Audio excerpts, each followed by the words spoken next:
Kar se tiče možnosti zgodnjega odkrivanja, diagnostike in zdravljenja raka dojk, smo pri nas, lahko rečemo, na zelo dobri strani.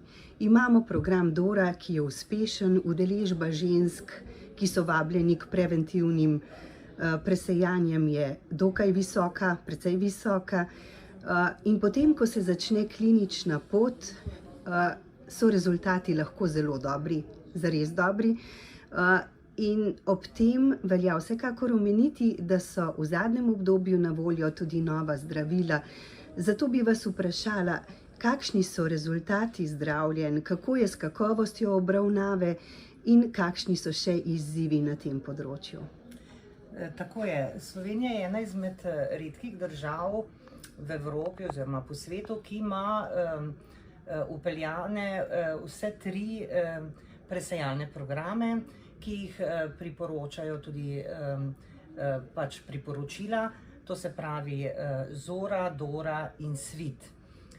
Tako da smo na to lahko ponosni.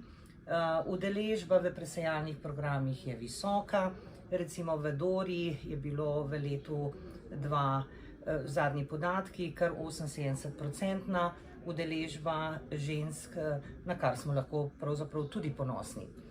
Tudi kar se tiče zdravljenja, je prav, da povemo, da imajo naši bolniki možnost dobiti zdravila, ki so registrirana, uspehi zdravljenja so vse boljši in zadnji podatki od leta 2013 do 2017 govorijo, da je 5-letno preživetje bolnikov z rakom dojke v bistvu 88% in več.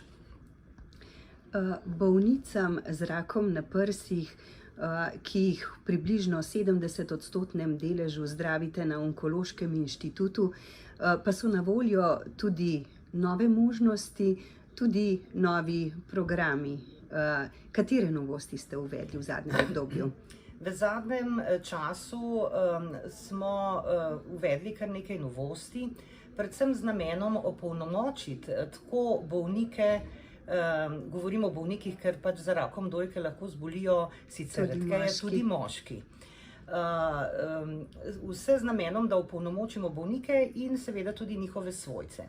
Eno od teh je klicni center, kamor lahko pokličejo na brezplačno telefonsko številko 080 29 00 in v bistvu prejmejo splošne informacije, se tudi prenaročijo.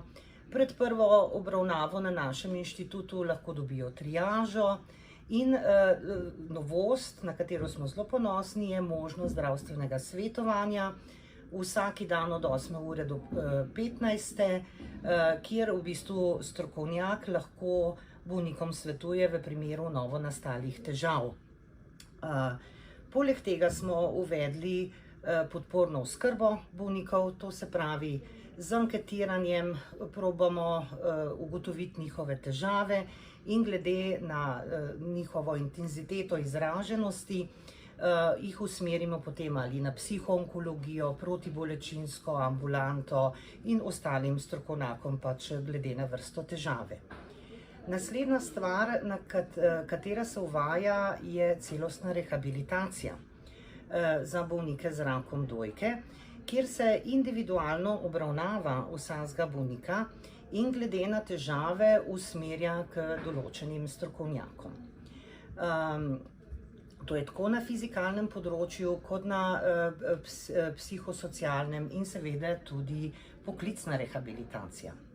Rak je seveda vse boljše ozdravljiva bolezen in ni potrebno dolgih boleznin in invalidskega upokojevanja. Tako da na tem področju bo potrebno še veliko storiti. Naslednja pomembna stvar je uvedba kliničnih registrov, tudi za rak dojke, kjer zbiramo številne podatke, ki jih bomo analizirali in na ta način lahko kakovostno opredelili, kakšna je oskrba naših bolnikov z rakom v celi Sloveniji. Omenili ste celostno, celovito rehabilitacijo. To boste pravzaprav udejanjili, prinesli v življenje na podlagi pilotnega projekta Oreh, kjer so bili rezultati res spodbudni, dobri. Ali ocenjujete, da bo moč to uvesti na enaki ravni, predvsem pa kdaj naj bi se to zgodilo? Kakšne so vaše ocene? Tako je, raziskovalni projekt je zaključen, v bistvu obravnava teh bolnic že poteka, seveda bo potrebna neka racionalizacija in pravzaprav tudi decentralizacija. To pomeni, ne more biti vse to izvedeno na Onkološkem inštitutu, ampak se bo to širilo na druge sekundarne bolnišnice in seveda na primarno raven. Kako pa na Onkološkem inštitutu občutite aktualne danosti zdravstvenega sistema, kjer še vedno govorimo o dolgih čakalnih dobah? Predvidevam, da ko ima bolnik enkrat diagnozo, te kalvarije ni več deležen, vsaj ne zelo opazno, ampak težave pa se pojavljajo, predvsem prej na diagnostični poti, na poti do diagnoze. Na samem Onkološkem inštitutu se zelo trudimo, da nedopustnih čakalnih dob ni oziroma so čim manjše, kar se tiče zdravljenja. Imamo nekaj težav pri PCT diagnostiki, ker je PCT aparatov v Sloveniji premalo. Zelo si želimo tudi ciklotron, ker smo pač ena izmed redkih evropskih držav, ki tega nima, to se pravi lastne proizvodne radioizotopov, ki so potrebni za PCT, ampak postopki pravzaprav že tečejo in se trudimo tudi v tej smeri. Še vedno seveda opažamo, da je pri nekaterih bolnikih diagnostika izven inštituta traja predolgo časa. In bi si pač želeli, da temu ne bi bilo tako. Morda samo še to, kakšni pa so obeti za pridobitev ciklotrona, kdaj naj bi ga vendarle dobili kot inštitucija, ki to pravzaprav v današnjem času nujno potrebuje?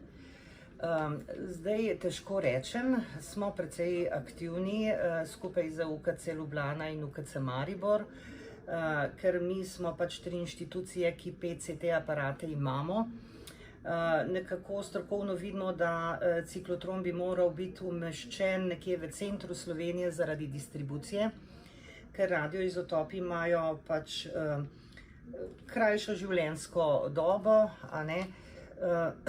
Zdaj postopki tečejo, temu je naklonjeno ministrstvo, to moramo reči, kdaj točno bo, vam pa ne znam povedati.